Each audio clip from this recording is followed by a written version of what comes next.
we are very excited about that. Still going strong after all this time. What's the song about Elton John? Still standing. I'm still standing. That's the song you're talking about? I'm still standing. KABF is still standing through all that we've been through everything. We're still here for you. Also, you can send a check or money order to 2101 South Main Street here in Little Rock, Arkansas, with zip code 72206. You can also call 501-372-6119. You can give a pledge or donation to our legendary program, the legend John Kane. Or you can call one of our shows at 501-433-0088, and you can give you a pledge or donation that way. Or if you want to, you can stop by the station here at 2101 South Main Street here in Little Rock and go ahead and give your donation in person. And as always, if you do that, hey, I just sent out quite a few t-shirts and hats and coffee mugs and bumper stickers to people who pledged and donated online and asked that, hey, will you send me this and will you send me that? And I sent out a lot of that this week. So, but you could also have that same opportunity just to come in and make sure that you won't leave empty-handed. So I would be remiss if I didn't give my co-host, the Reverend Dr. Denise Donnell, and let me tell you something. She put together she talked about it on Tuesday, but she put together a great people's supper at St. Michael's Episcopal Church on Monday. The watermelon salad was just awesome. The gumbo was awesome. The sweet potato custard, or I think it was some discussion whether the custard, whether it was a Napoleon. Then we found out it was a deconstructed Napoleon. I don't care what you call it. I ate mine and I ate hers, and I would have ate anybody else's that was there. It was so awesome, but more importantly, the conversation that was happening around all the tables, around between people. It was just a great opportunity and a great event, and I'm looking forward to the next one. That she's going to put together. So, good morning, Denise. Good morning. Good morning. Thank you, Tony. I really appreciate your presence in this space.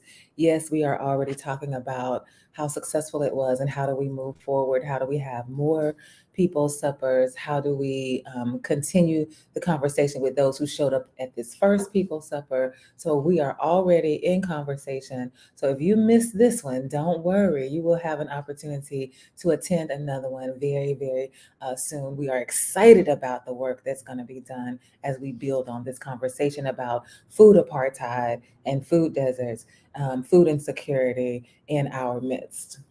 And and just one last item about the People's Supper, and me, Denise, and Marcus Hunt we were in conversation yesterday about this. And one of the things that were mentioned is the different cultural differences. How just the different cultures do things differently. So at the end of the supper, food was so good. I would say the majority of the Black people who were at the supper, the first thing they wanted to do was go to the kitchen and say, "Hey, I need to take something home with me." Not the majority. It was just you three Black men. Okay, us three Black men. Yeah, us three Black men. I'm gonna speak for myself. I ain't gonna call out the other two. But me, I was like, I need some of that gumbo to take home, and so it became this conversation because if you notice with most Black people, if they're at a family gathering, if they're at a picnic or something like that with food, we're gonna majority of the time we're gonna get a to-go plate. I mean, many times at our family reunions, we have to go plates ready for you. Like we have the, the kind with the 3 compartments in it. Like those we buy them as part of our supplies because we know somebody is going to take something home. It is just part of who we are, and it's okay. So we already have the container ready for you, so that when you ask for, and sometimes we don't even ask, right? You just know that you can, and so yeah, that's part of who we are. Yeah. And so, as a underlying question today, I want to know, how do you feel? How do our listening audience feel? Do you think it's appropriate to ask for a to-go plate in any setting, or do you just think that? I know if you go to a restaurant and you pay for your food and you ask for a to-go box, that's one thing because that's food you paid for. But if you are in a setting where you have been invited into a space and you want to take the food home, take some food home, is it appropriate, or how do you feel about it? So that's the underlying question that I'm asking this morning. The main topic that I want to talk about is for those of you who haven't heard or haven't been paying attention. I think um, majority of people haven't been paying attention. It's about Sarah Sanders, Governor Sarah Sanders learns bill. I can't remember the the words, or that, it's an acronym, but I know Denise knows it. Yeah, and she mentioned it on her show on Tuesday. So, what does learns stand for, Denise? It's literacy, empowerment, accountability, readiness, networking, and safety. So Tuesday, the House committee was going through their discussion and debate. Um, it lasted all day. It went, and it didn't end until like 9 p.m. on Tuesday night. From what I've read, there were like 94 people who signed up to speak for or against the bill. And so it actually, the committee voted yesterday, and it passed through committee, which, you know, it, I think most people kind of figured it would. Now it goes to the House of Representatives, the State House, for a vote.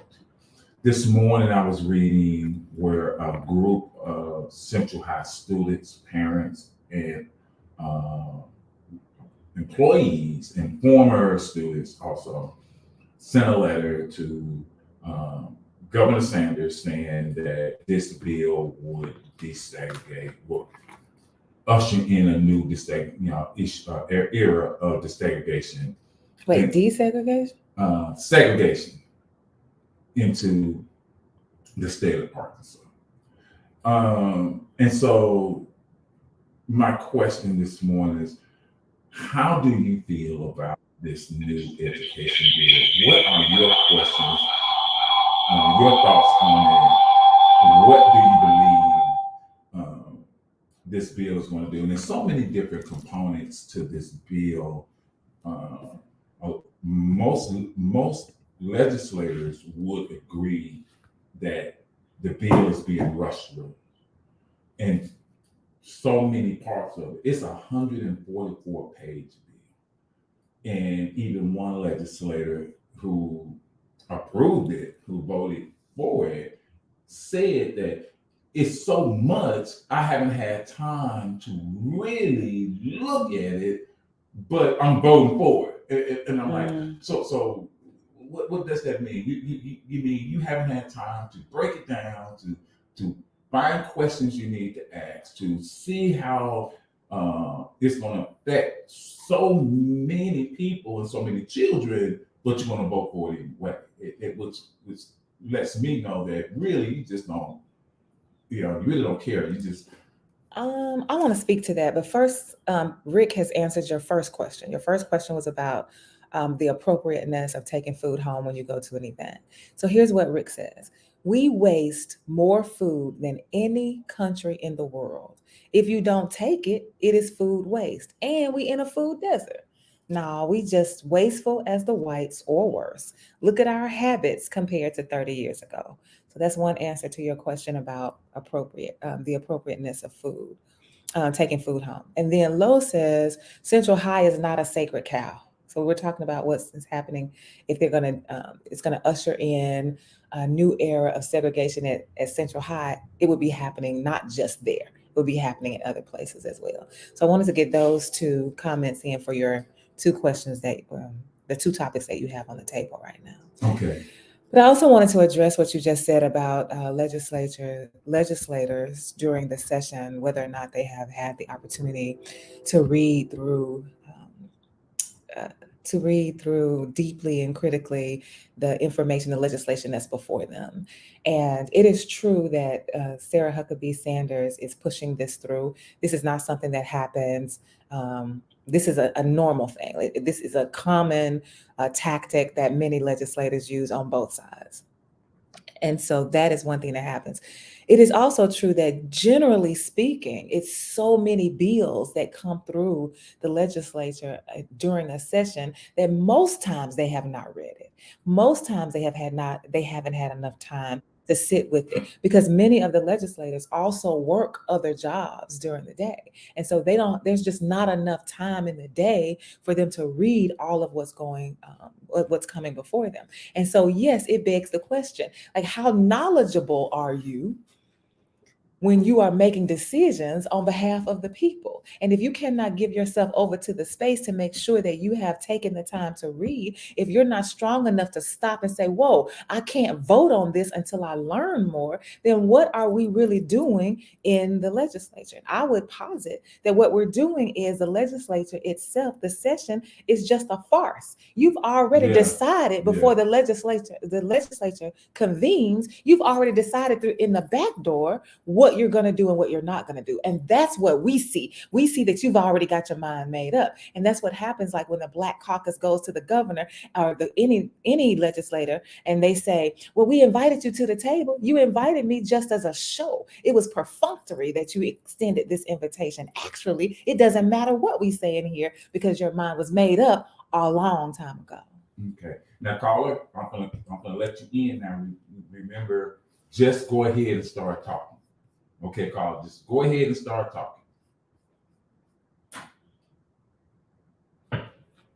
Good morning, Sister Denise, Brother Tony, to your listening audience, the audience on the internet. I assume that I already got in, and the other person I mentioned whose name I forgot. On that first question about taking home food from an event, well, if it's one of those, quote unquote, esoteric type event, I wouldn't know the protocol there. You said invitation, but when folks do gather, there's old saying that the waste of food is a sin, so I wouldn't want anything to be wasted. And I remember my mother go to car when they were a napkin back with some mints and candies and sometimes even hot dogs or whatever. I can remember that on occasion, having some ice cream that melted. So there's nothing wrong with sharing whatever's left or whatever you might have gotten at a party or an event where there's food and things like that. That's the first question. On the second one, an education that doesn't deliver the truth has the effects of brainwashing. And so if we want our children and our kids and our neighbors to be brainwashed, we just go right ahead with what's going on in these different states where the legislatures rush these bills through to continue to marginalize. Even though they might not have read it, they mostly have an agenda as to the effects of something, and they know what they're doing. When they might not read it, but they know that they're getting their point across, and that what they're doing is going to have an effect on the population that they're willing to control. And I don't know of anything that the Black, so-called Black Caucus, I don't know what they're pushing through legislatively. I don't know how effective they are because of the ways that the legislature is set up. I mean, they sort of keep them in a little pigeonhole. So if there's someone that wanna, expound on that, maybe I can learn a little bit more. I got a fifth grade education, I always tell folks, because I really didn't learn as much as I should have after the fifth grade. You know, how it goes, sometimes you're just there and you pick up things through osmosis or whatever that is. You learn from folks that are around you, but you're not actually being taught after a certain period in your life if you're not engaged in the education process per se. So thank you so much for the opportunity. I wish I could hear what's going on in dialogue, but things will change, and hopefully the sooner the better.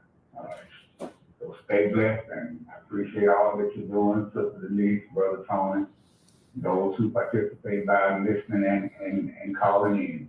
And thank you once again. Y'all have a blessed day. Let me get this comment from Rick, and then I want to respond to Matt Ezekiel. Rick says, told y'all she was bad news, and he's referring to Sarah Huckabee Sanders. The lobbyists win. She don't care. No case study, no proof it will work for the structure of the old system. So it's an experiment, a bad one.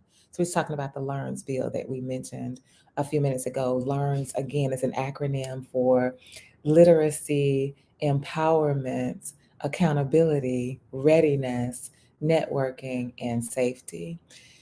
When Mac talks about what is the Black Caucus doing, I want to just offer this, that when we are outnumbered and outgunned, so to speak, it does seem like we are powerless and that there's absolutely nothing we can do but just kind of stand by and be steamrolled. That's what it feels like. That's what it sounds like. In many cases, that's what it looks like. But there is still work to do when we are when we have fewer numbers than those who can carry the vote. And one of the things that the Black Caucus is working to do, and not just alone, but since we named the Black Caucus, what they do for us is they mitigate the bill. So let's say that the bill is extremely bad and you have a level of 1 to 10, with 10 being the absolute worst it can be. So you take a bill like the LEARNS bill, and when it comes to the table, it's at a 10. It's the worst it could possibly be. So then the work of those that don't have enough numbers to stop the bill, the work becomes, how can we lessen the amount of harm that the bill is going to cause? And so we begin to push forth measures where we have to make amendments to the bill so that it goes from a 10, which is the worst possible legislation that can be passed, to perhaps a 5. Right. And so we still have a bad bill, yes, but it's not as bad as it would be. And that's the work that we can do. And that is vital, important, and critical work if we can lessen the amount of harm that these bills are going to cause. Even though we know there will be some harm, if we can reduce that harm, then I consider that to be a win. And I think sometimes we have to change the definition of what it means to win. And so I have, over the past couple of weeks, talked to several people, been in conversation with several people, Black and white, about this educational bill.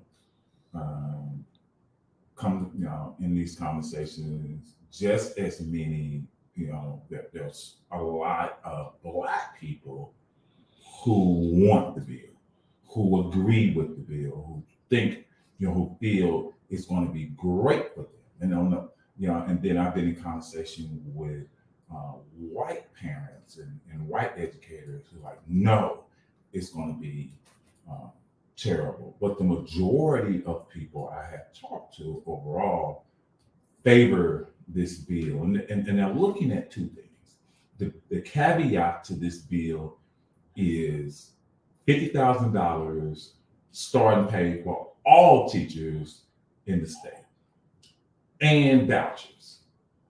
Those are the two things that is concentrated most on.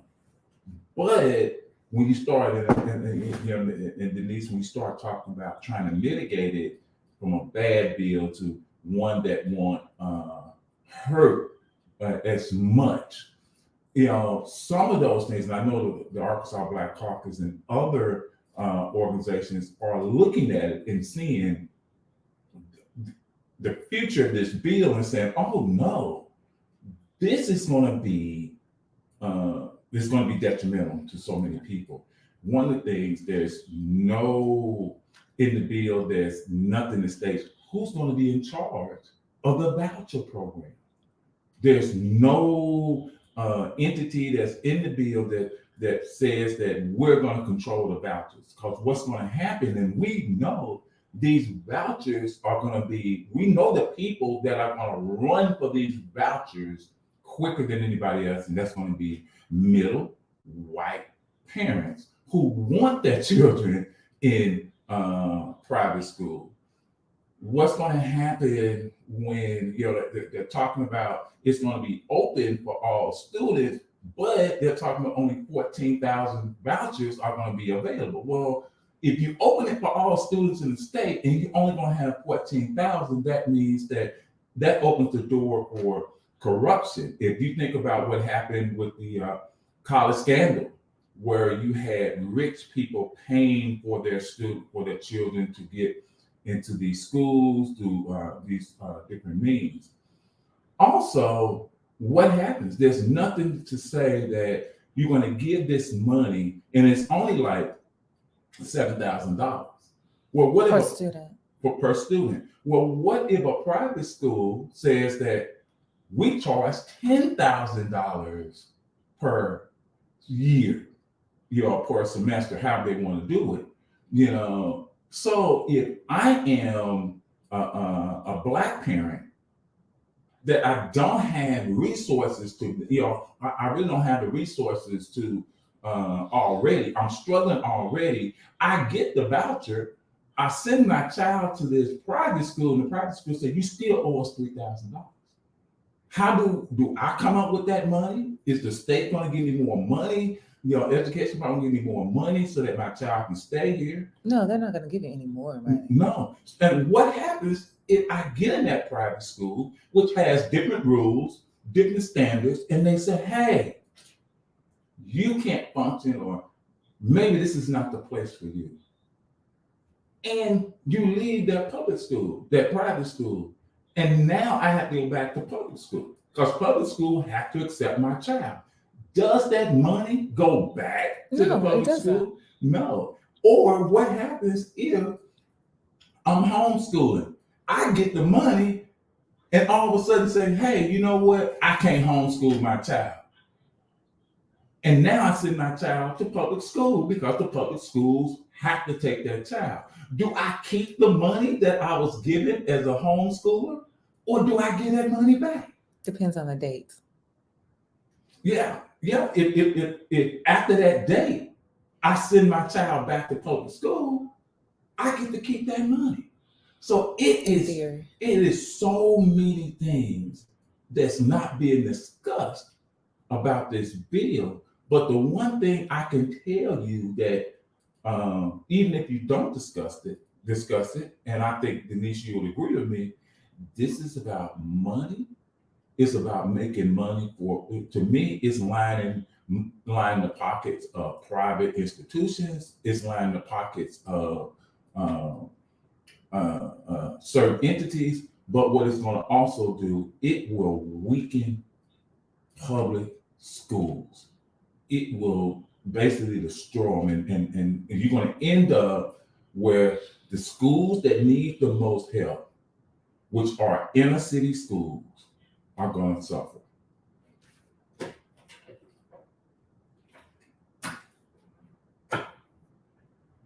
Peace and love to all. Brother Solo being here.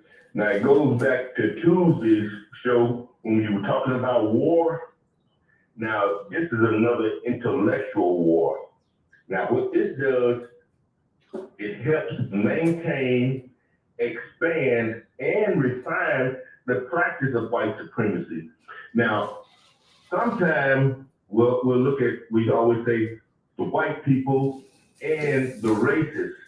Now, most of them work on both sides of any conflict, and they know even that it's going to have some white sacrifices. But what their main objective, and I guess, we have to avoid guesswork at all times. And in avoiding the guesswork, we know that it's easy to predict the circumstances. Now, if we had schools already where we could send our children to them, this might work. But like you just said, it's gonna hurt the public schools. And at the same time, the private schools, we don't have that where we can pull out of our kids what's in them, what education means, is to pull out of them. So we know this is just a part of war.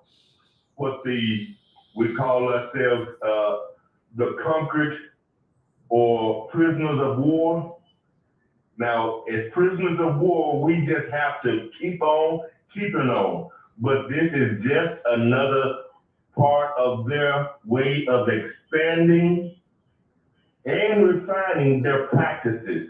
And like I said, when it goes back to guesswork, when you have all those papers to read through and nobody gets to know and really know the truth of and promote justice, the balance between people, correctness, the balance between people and things that the people have to go through. Well, like I say, I know this is a short show. I like to say more, but peace and love to all. But we have to remember, we have to keep countering their racist with counter-racist motives. Again, peace and love to all. Jose, good morning, Sister Denise and Brother Tony. Just a couple of points there. Not all private schools leave their debt hanging on parents.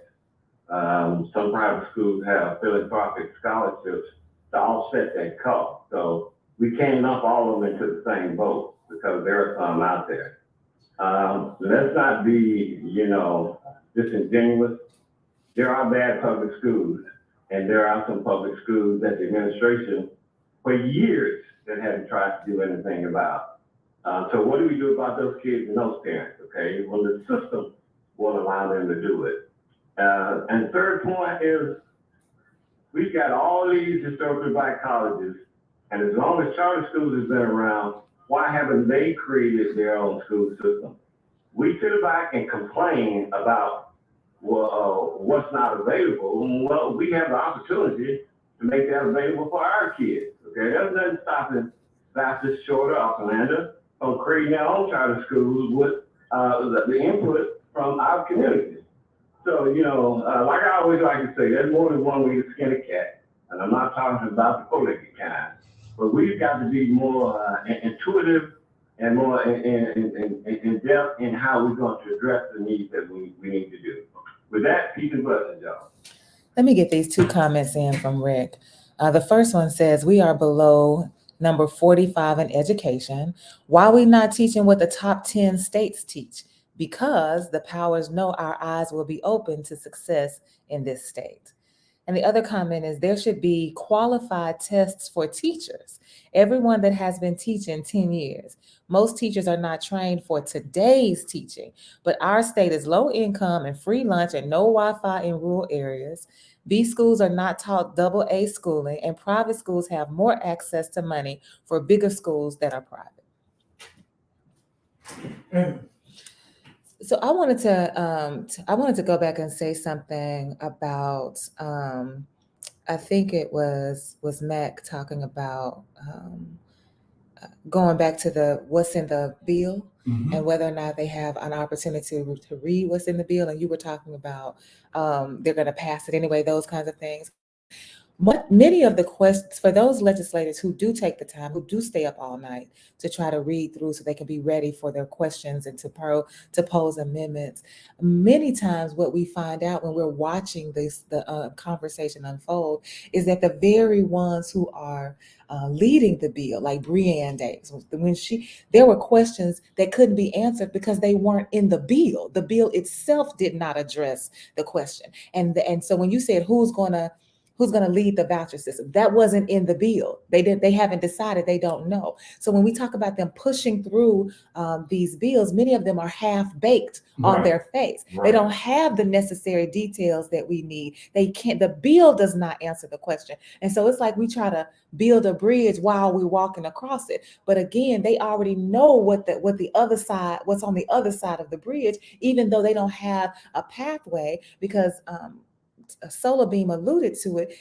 I don't feel that this really is about education. I mean, No. about the schools. I don't think it's about the school district. I don't think it's about public or private. I think it's about the system of white inhumanity saying we are tamping down on y'all are getting too radical, y'all are getting too free, y'all are being too liberated, and we want to remind you that this country was rooted and grounded and founded in racism. Racism is what rules the day, and we need to get y'all back to the order of things where we control your bodies and we control everything about you, everything you learn, everything you know, where you go, where you live. That is what this is about: control of our bodies and surveillance over every aspect of our lives. That's the overarching picture. That's the ultimate goal. Yeah, and when you start looking at, you look at where Sanders got her education commission. Oh, I thought you were gonna say where she got her education. Well, go ahead. And you know what? Did she go to public she school? went to Central. She graduated from Central. Okay, I didn't mean to cut you off. Go ahead. You said where she got her educational bill from. Yeah, and so her education commissioner from Florida. That's and so when you look at DeSantis in Florida, you look at Abbott in Texas, you look at some of these other Republican states, DeWine in Ohio, all of them are following the same game plan. It's a template. Yeah, it's a template. And what's the group? I forget the group. Yeah, the group, I know it's ALEC. Yes. I asked one of the members of the House of Representatives if this was ALEC pushing this, and she said no, it's not ALEC. She said it is this Republican-led GOP agenda that they have decided upon in one of their rooms, and they are what they usually do. This is usually the tactic. Usually they find a southern state that they believe is ignorant enough to pass the bill because they have not taken the time. They give people who are more concerned about their skin color. They have people who are voting against their own interests to pass this legislation. So they find an ignorant southern state like Florida, like Mississippi, like Alabama, like Arkansas, and then they pass it there. And then it becomes a precedent that they can use for the other states, even those in the north. Look at what we're doing here. Look, so what Sanders did, she said, "Oh, look at the strides they're making in Florida to push us backwards. It's working there, so let's now push it in Arkansas." So that's what's happening. It's a template that they are using, trying to find whoever they can who's dumb enough to pass it, and then use the dumbness of the legislation to then forward it in other places. Yeah, because that's the strategy. Because if you say something long enough, and you're right, and it's not so much about education, it's about the control. And they're using education as this spearhead. Let me take this call. Go ahead, Carl. I don't think they can't hear you. Yeah, just start talking, Carl. They can't hear you. Hey folks, can you hear me? I don't know if I can hear you, but we got a brand new 95 black school going up West 27th Pine Bluff State Yard. We have a brand new swimming facility when we get involved in swim athletics. And we do have a state-of-the-art library here in Pine Bluff. Also, UNTV has been recipient to, I don't know the exact total, but it gets up there in 100 million. So there are plenty of really great opportunities for black students here at Pine Bluff, and all new and all state-of-the-art. Thank you very much. Have a nice day. And I understand that, and I think it goes back when they were building Little Rock Southwest. facility wise, what's in the building, the arena, the football field, all the bells and whistles that are inside the building facility, all of a sudden Little Rock Southwest, just on facilities, and technology, and some of the technology that's been put into school, it moved Little Rock Southwest up as one of the top 5 schools facility-wise in the state. I think some people say it was like number 2, and in some places number 1 as far as all that. But we look at that and say, oh, look at all of this. But if you're not changing what's going on in the inside, you can have a car that on the outside you look at it like, wow, but if the engine is bad, the car is bad. And so when you look at all this money, they're spending money to get students out of these schools and into this private school or whatever. But the one thing that they won't address was driving what they call a D or F or underperforming school. What they're not addressing is outside of the school.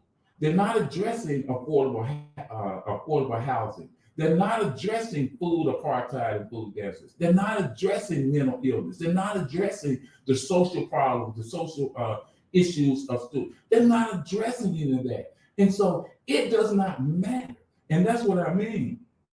You're going to give a child or give a parent this voucher, take them out of a place where they have no resources, and then you expect this child to thrive just because they're in a private school. And there's no data that supports the fact that private schools are better than public. So when Rick was talking about, we have, there's nothing, this plan has not been vetted, right? We have some idea about where this is headed. We have some idea about what the projected outcomes can be. We don't have that information because that information does not exist. And then we give the private schools so much power because I keep bringing this up about the voucher system, that they will allow the private school to take over not just a public school, but an entire public school district if they deem it necessary for whatever reason, but they will not give the same power and authority to the public schools. So they continue to blatantly tell us how they feel about public schools and what their agenda is around public schools. And again, I don't even think it's about them trying to dismantle the public school system. It's about them controlling what is taught, yes. And that goes to this comment that Phyllis Brown says. The strategy is to create a universal totalitarian system of government, which is dictatorial and requires complete subservience to the state. And so I'm making sure that when you talk about all of the things happening outside of the school, about housing, all of the things you just listed, I'm going to make sure that all of these things point you to a place where you become dependent on me so that whatever I offer you, you are willing to accept. So look at this state-of-the-art building that Eric talked about. I'm willing to accept it because at least it's something. It doesn't matter that the engine is bad in the car, or it doesn't matter that nothing is being taught in the school. When I think about the desolation I see in my community, and then you show me all these bells and whistles, I'm attracted to those bells and whistles, and I'm hopeful that these bells and whistles are going to change something. And that's what's happening with Sarah Huckabee Sanders. The bells and whistles for her is the limelight from the federal government. That's who she's catering to. That's who she's pandering to. That's who she's tap dancing for. That's why she won't let the media, local media, she's not letting us in on anything. Conversations, we can't get to her. Emails, she's not answering. Phone calls, she's not responding. Why? Because the only thing she's concerned about is look at me, federal government. Can you see these bells and whistles, even though there's nothing substantial happening in this state? And and when you start it, like I said, when you start to open it up, when you start to pull back the layers, you said something a second ago that just resonated with me when you talked about being subservient to the government. Yeah, that's from Phyllis Brown. Yeah, mm-hmm. But here's where it becomes so hypocritical. Here it becomes so, and here's where we have to start to know and learn. So they talk about one of the things that the Republican Party, GOP, they talk about is that we don't want this to be a socialist country. We don't want big business to dictate our lives. All of these things, but then they turn around and do the one thing that they said they don't want to happen. And when you become subservient to the government, that's a form of communism. That's a form of fascism.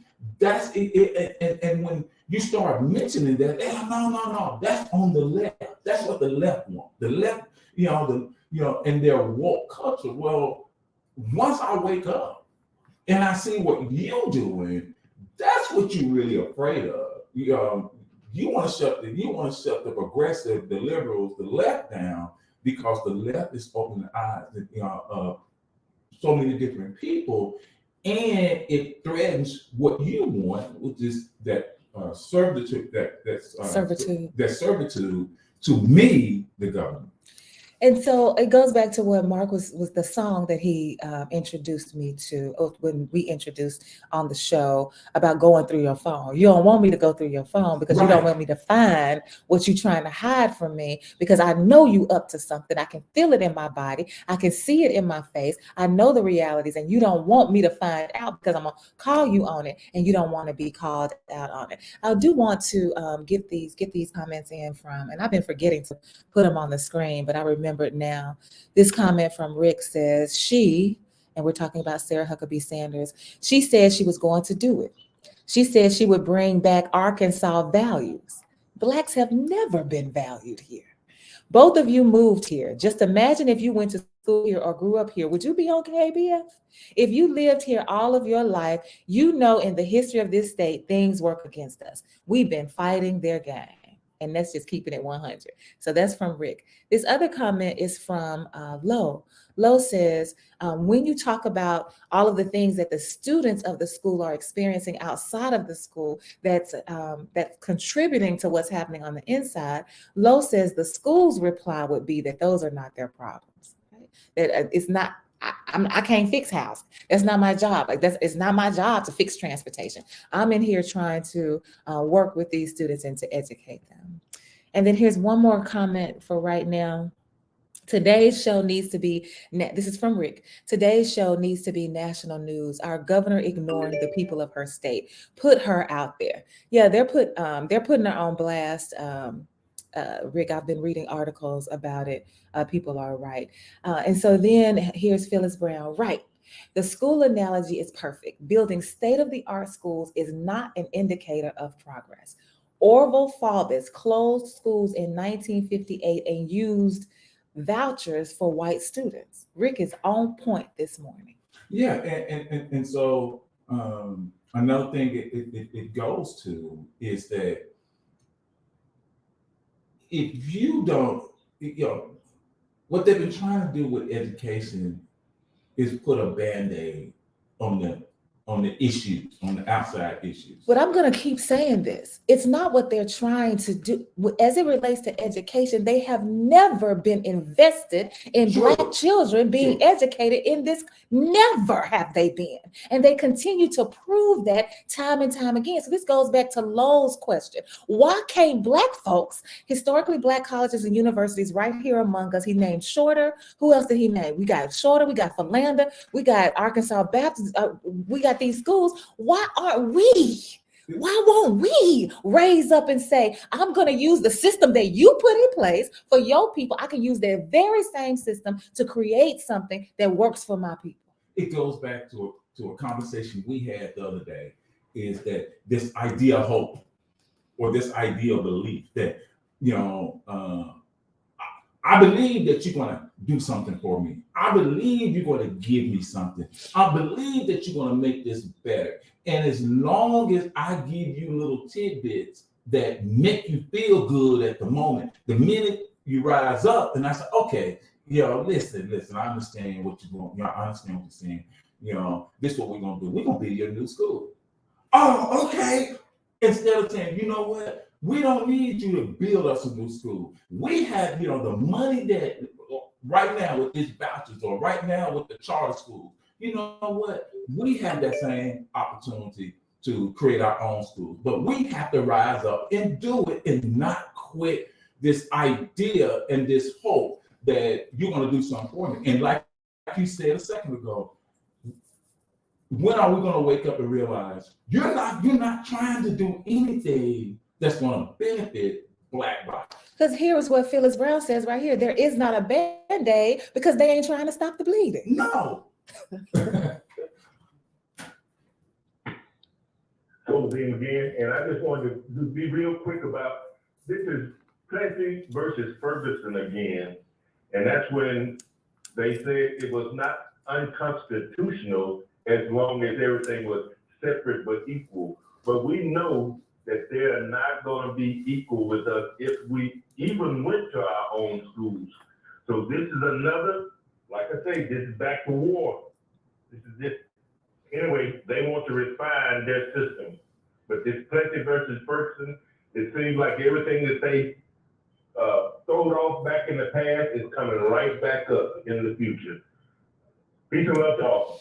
But this is how I feel about that hope and that belief. For me, it's rooted in religion, especially for Black folks. We hoping and we believing that Jesus is going to fix this after a while. We hoping and believing that Jesus is going to change their hearts and minds. We hoping and believing that God is going to work it out for our good. We hoping and believing that all that we go through, we can turn around like Paul and say, but this we know, all things work together. We hoping and believing in a system that does not work for us, that was not designed to work for us. And because we keep hoping and believing, not only is there no Band-Aid, according to Phyllis Brown, who says because they are not trying to stop the bleeding, this hope and belief, what it causes us to do is take our clothing, take off our clothes, take off my shirt and wipe the blood off of your shoes. It's my blood on your shoes, but here I am hoping and believing. So I'm going to wipe it off, hoping that if you see me trying to be good to you, if you see me trying to do right in the world, if you see me trying to be Christian and holy and sacred,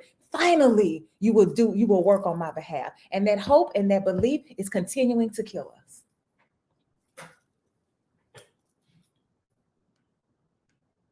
Hey guys, Eric, I'm up here. You know, Christ said, I didn't come to change not one died, nor one tilled the law. So the law of the prophet still stands. Wherever you see evil, you seek redress. It says to lend it out. So I personally believe Black people have a right to stand up. I believe they have a right to fight as they see fit. Because remember, God favors none, but be wise as a serpent, yet meek as a dove.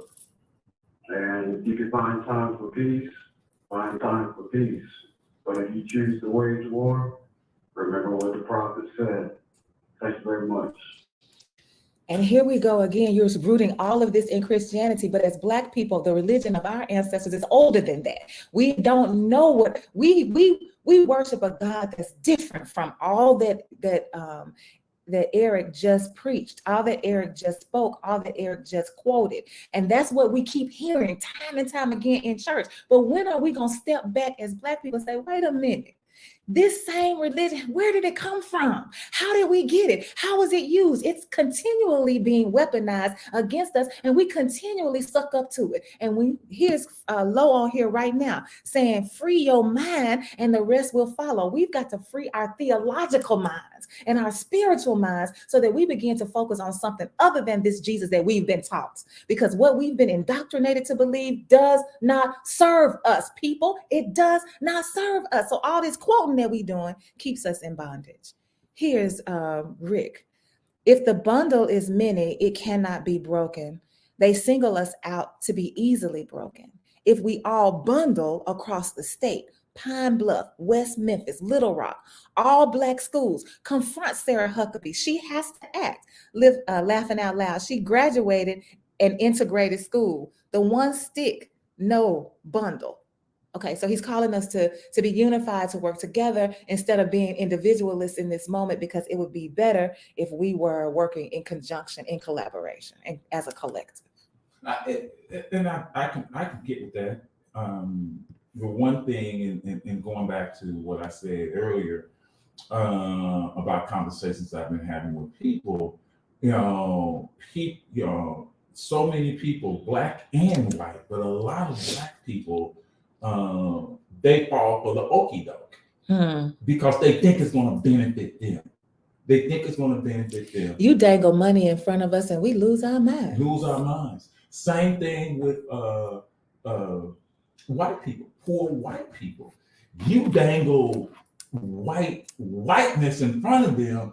Oh, they are, they lose their minds instead of stopping to think, hold up, this is gonna hurt us. That's why it's really, you look at some of the biggest pushbacks on this MERS education, it's coming from rural white school districts. Cause they're looking like, hold up, $50,000 a year, we can't afford that. That means we gonna have to cut.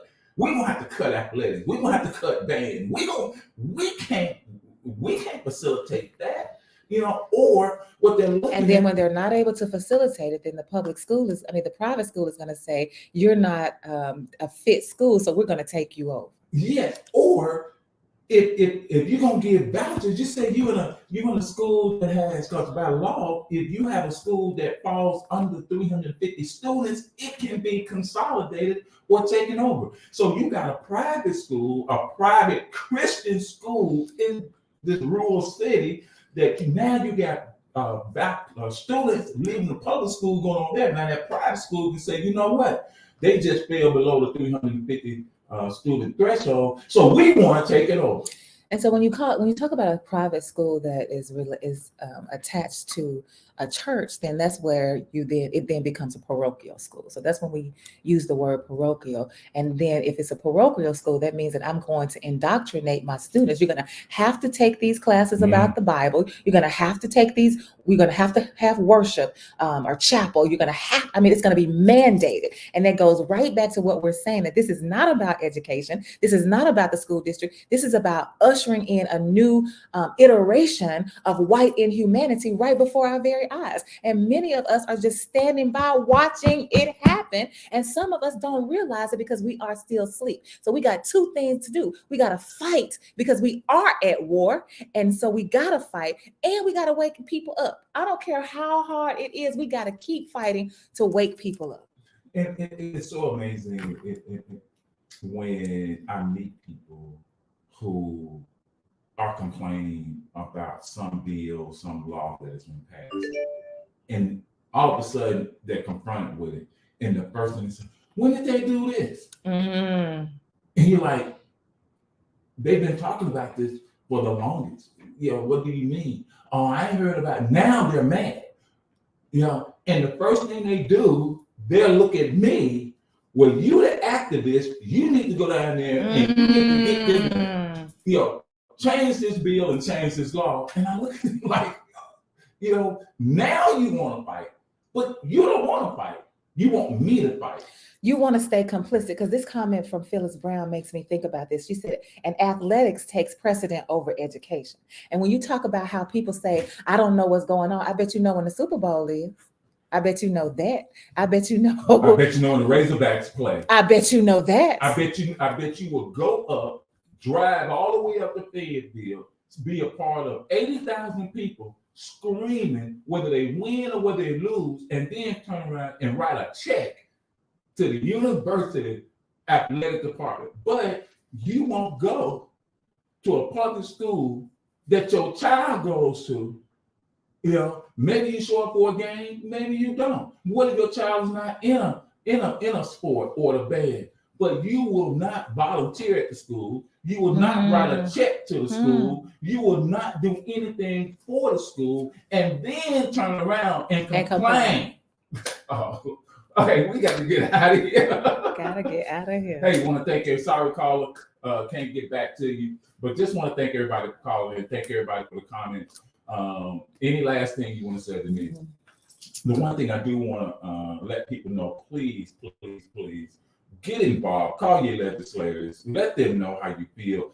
Do something. We have to stand up and do something. Tune in Monday for Down with That with me and Neil. Next Tuesday, Community Voices with Denise and me. And next Thursday for the workplace. Hey, have a great evening and rest of your week. Be careful, probably some bad weather coming in later on today. Peace.